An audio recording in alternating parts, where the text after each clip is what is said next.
If you are going through any mental health challenges right now, I want you to know that you are not alone. I want you to know that it is not the problem that you are feeling these emotions, feeling anxious, feeling depressed, feeling fear, feeling grief. See, all of these emotions are a part of our human experiences. They express our human nature. It is natural to feel anxious when you're in a difficult situation. It is natural to feel depressed when things are not going the way that you want them to. It is natural to feel grief when you lose someone or you lose something. All right, so feeling these emotions is really not the problem. It is normal, it is natural, and you're not alone. So many other people feel emotions like this. Even in the Bible days, there are cases of people who felt these emotions. King David went through moments of depression and grief and sorrow, and we see in many cases in the book of Psalms where he expressed his emotions to God and he sought his face for comfort and help, and he got it. Right? Elijah went through burnout and exhaustion, that he prayed to the point that he prayed that he should die, but he didn't die. God did not kill him. Instead, he comforted him. Job also went through grief. He felt grief when he lost everything. So it is natural. These emotions are natural. Even our Lord Jesus Christ felt grief. In Matthew 26:38, he said to his disciples, "My soul is crushed with grief to the point of death." Just before his crucifixion, when he looked at the things before him, the suffering that he was supposed to go, that he was to go through, he felt it. So it is natural to feel like that. It's a part of our human nature. But the problem is when you stay in the feeling, when you stay, there is a rest for our souls. God has prepared a rest for us, and that is where we are supposed to be. That is home. That should be home for us. But when something takes us out of the home, something happens and you feel angry, you feel fear, you feel depression, you feel grief, or whatever it is, that's taking you out of your home, and you're not supposed to stay there. You're supposed to get back home, sort it out.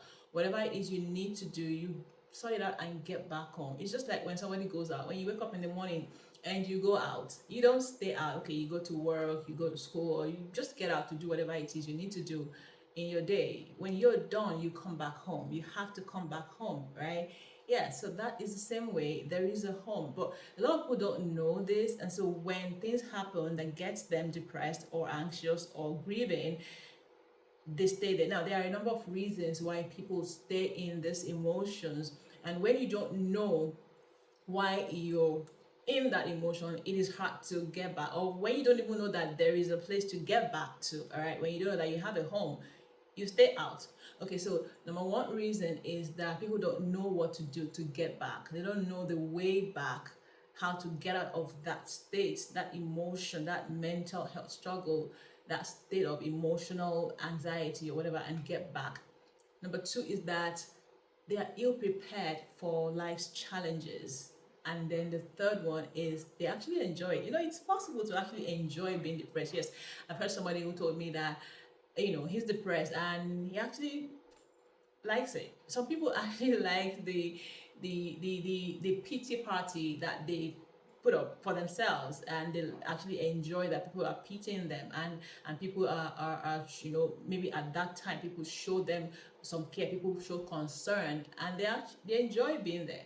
But the problem is that's not going to continue for very long. People are not going to be showing concern for you when you decide you choose to stay depressed for so long. Eventually they will leave, they will get on with their lives, and you're going to remain there.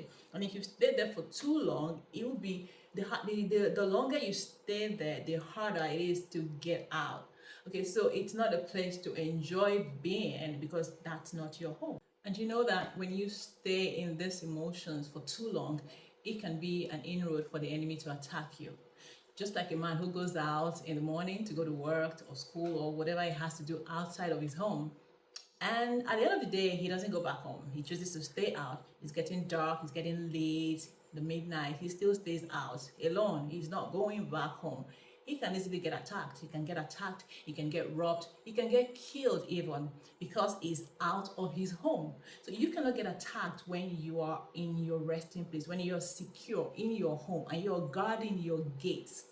You know, the Bible says in John 10:10 that the enemy comes, the thief comes not but for to steal, to kill, and to destroy. But I have come that they may have life and have it more abundantly, right? So he comes to steal, to kill, and to destroy.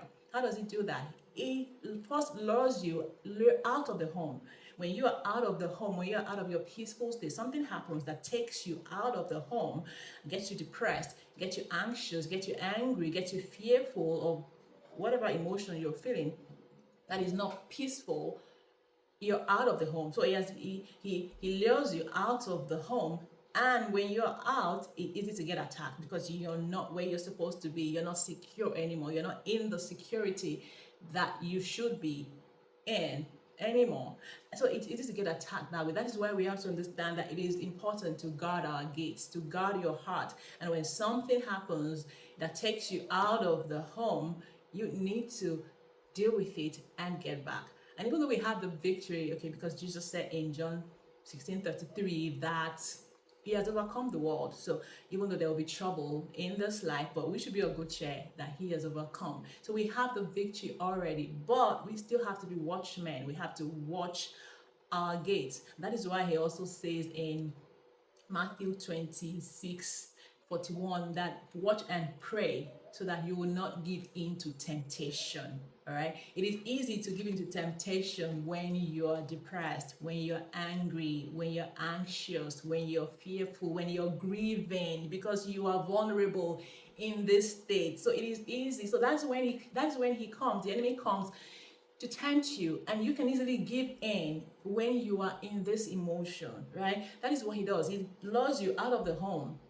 And when you are in this place, you are not secure, you're not in the home, you're not in your peaceful state, in your restful state, it is easy to give in to temptation. And when you give in to temptation, then he's attacking you already. It steals your joy, right?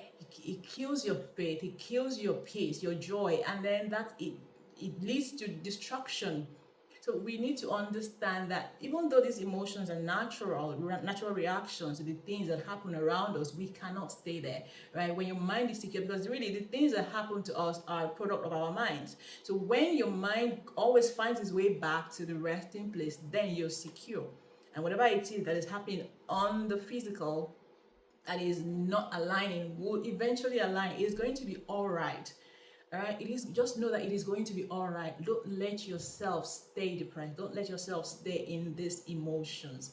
It is important that we understand that, and we always get back. We always know how to get back to the peaceful state that we should always be in our mind. The mind is the battlefield. These things happen in your mind, and the mind is where you either win or you lose. It is the battlefield, and that's where the enemy would attack you in your mind first before he can attack you physically. And you know that the Bible also says in Proverbs 4:23 that guard your heart with all diligence, for out of it are the issues of life. Another translation, I think the NLT, says that for it determines the course of your life.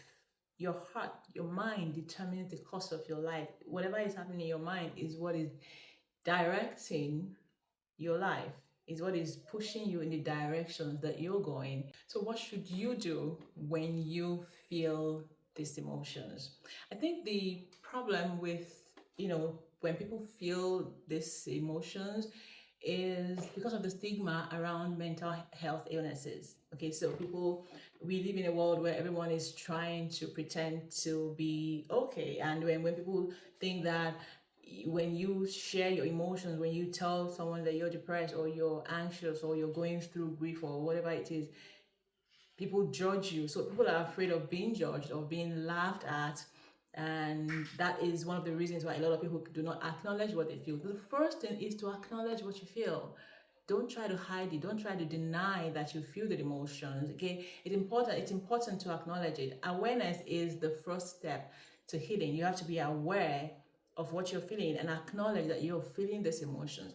And if let's try and be more sensitive. Okay, when somebody tries to express their feelings to you, their emotions to you. Don't judge them. Okay, let's not be so insensitive to other people's emotions or their feelings. Let's not dismiss their emotions, because that way you're making it worse. So when somebody tells you that he's feeling a certain kind of way, don't look down on them, don't laugh at them, don't try to belittle them or judge them for feeling that way. Okay, instead ask why and see how you can help them. Okay, let's be more sensitive. So now, like I said, first thing is to acknowledge what you feel. When you acknowledge what you feel, that's the first step. Then you can move on to the next step, to healing. Healing starts with understand. If you don't know that there is a problem, then you're not going to find a solution. You're not going to look for a solution. So the first thing is to acknowledge what you feel. We all have emotions, and emotions are part of us, part of our human nature. So we all feel emotion from time to time. So we want to acknowledge what you feel first and foremost. And it takes courage to acknowledge that you feel a certain way. It's not a sign of weakness to share how you feel.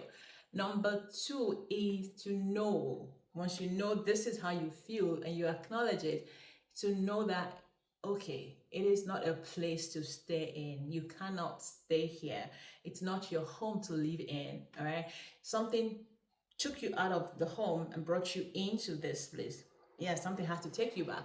And you have to take active steps to get out of that situation and get back home. Like if you go out in the morning, you go about your day, you don't stay there and expect something to just pick you from there and drop you in the house and drop you back at home. No, you have to take active steps, get yourself, just like you went out in the morning, also get yourself back home. So in the same way, you have to do something. You don't just stay there hoping that somehow, some way, you're going to feel better or you're going to get back. No, you have to deliberately, consciously get back to your peaceful state, get back to your home. So, and how you can do that is to know that this is not a place to stay. I cannot stay here. I cannot keep being this way. I cannot remain depressed. I cannot remain in anxiety. I cannot keep grieving. I cannot keep being fearful or angry. I have to leave.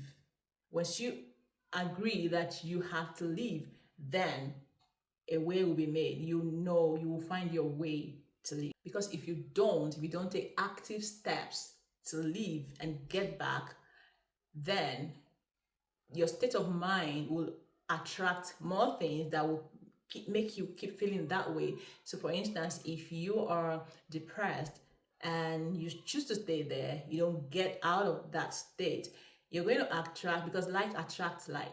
Your mind always attracts to it things, circumstances, events, people that are like it. So you're going to be seeing experiences in your physical life that aligns with the way that you're feeling on the inside, which will also give you more emotions, more things that will make you feel that way, and the cycle will continue like that. So that is why it is important to get out. You break the cycle, all right? Otherwise, that will keep happening. Your mind will attract things that will make you keep feeling that way. And because you're feeling that way, you're going to attract more things that will make you feel that way. And that's the way it goes. All right. So it's not a place to stay. You need to get out. Number three is to talk it out. Yes, this is very important. You don't keep these things in. It is essential and it is healthy to have people in your life that you can talk to. All right. One of the reasons that many people stay depressed or stay in whatever emotions, negative emotions they're going through, is because they don't talk it out. They don't talk to anybody. And research has shown that people who have a support system, they have people around them who they talk to, they share their minds and experiences with, actually live longer than those who don't. Yes, so it is important. It is very healthy for you to have people that you can talk to. So you talk it out. Sometimes you may not exactly need someone to tell you what to do. In talking, speaking out your mind, you can gain clarity. And when you gain clarity, then you know what to do. All right, so it is essential, it is important to always speak. I don't just keep everything on the inside, because the more you keep it inside, it continues to eat you up and you don't find a way out. So if you go out and somehow, okay, let's say you move to a new city and you go out and somehow you lose your way, what do? You don't stay there. You ask around, you ask people, you ask for direction so that you can get back home. It's the same way. So you need to talk to people. You need to have people, trusted people that you can talk to. So who should you talk to? Number one, talk to God. It is important. He is the first person you need to talk to about your problems, about what you're going through, about how you're feeling. Now, talking to, people think that prayer is just when you assume a certain position and put your hands together and pray. No, sometimes it's just talking, it's dialogue. You're talking, you're expressing how you feel. You talk to God like you talk to a trusted friend, a dear friend, a close friend. He is closer to you than anyone. So talk to him. This is how I feel. This is how I'm feeling. This is, just express your mind to him, express your emotions to him. It is important. I don't know why a lot of people think that talking to God doesn't really yield much result. It does. We see a lot of cases, a lot of instances in the Bible where King David talked to God. He expressed his heartfelt emotions to God. He expressed his mind. He talked to God and he sought his face for guidance. And he got the guidance. He got the help that he needed. In many cases, he was just pouring his heart out to God. And you can do the same. You can just talk to God how you feel, how you're feeling about. He understands how you feel. Yeah, he understands how you feel. So talk to him. Let him know how you're feeling. The Bible says it's our present help in a time of need. Present is ever present. Right now, he is present. So we need to cultivate the habit of talking to him first and foremost. A lot of people think that God doesn't answer, or maybe he's slow to answer, or something like that. That's not true. He does answer. Now, he may not take away the problem, but he helps you go through it, because in going through it, you're getting stronger. He prunes you through whatever it is you're going through. So if you're praying that he takes away the problem and you still see the problem persist, he's allowing you to go through. He will give you the strength. He will give you the comfort, the courage.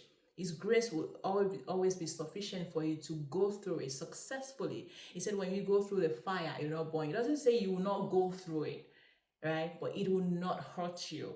So we need to understand that it does answer. It gives you the courage you need to go through. When Elijah was exhausted and he asked God to kill him, God didn't kill him. God didn't take away the trouble. What did he do? He comforted him.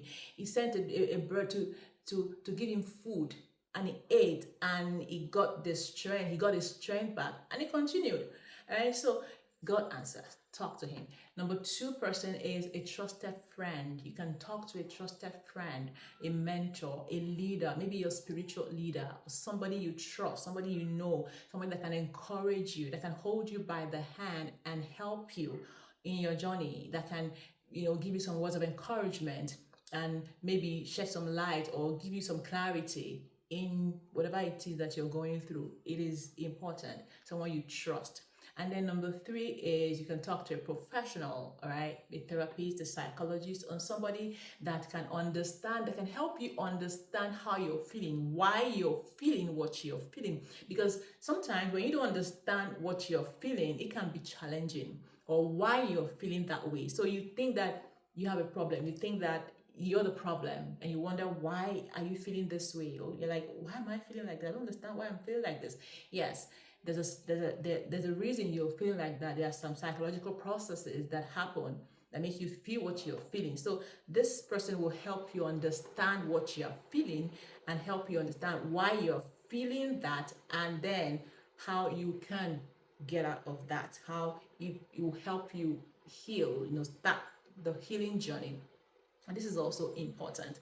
All right, so talking about your struggles, your mental health struggles, helps you gain clarity and helps you begin your journey to healing. Like I said, it is not a place to stay, and you are definitely not alone when you are feeling any of these emotions. These emotions are natural reactions to the things that happen around us, but it is not a place for you to stay.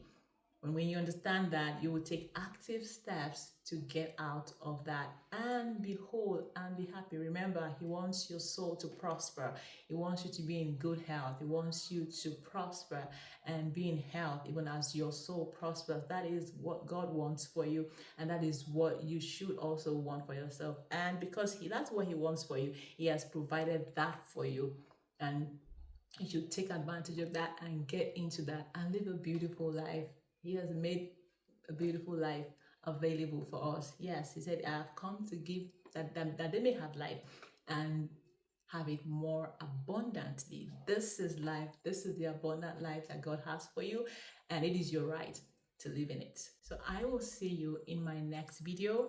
Until then, stay happy, stay blessed, stay peaceful, and refuse to stay depressed. Refuse to stay anxious. Refuse to stay grieving. Refuse to stay angry. Refuse to stay sorrowful. Refuse to stay in any kind of negative emotions. That is not your home. Your home is rest. Your home is peace.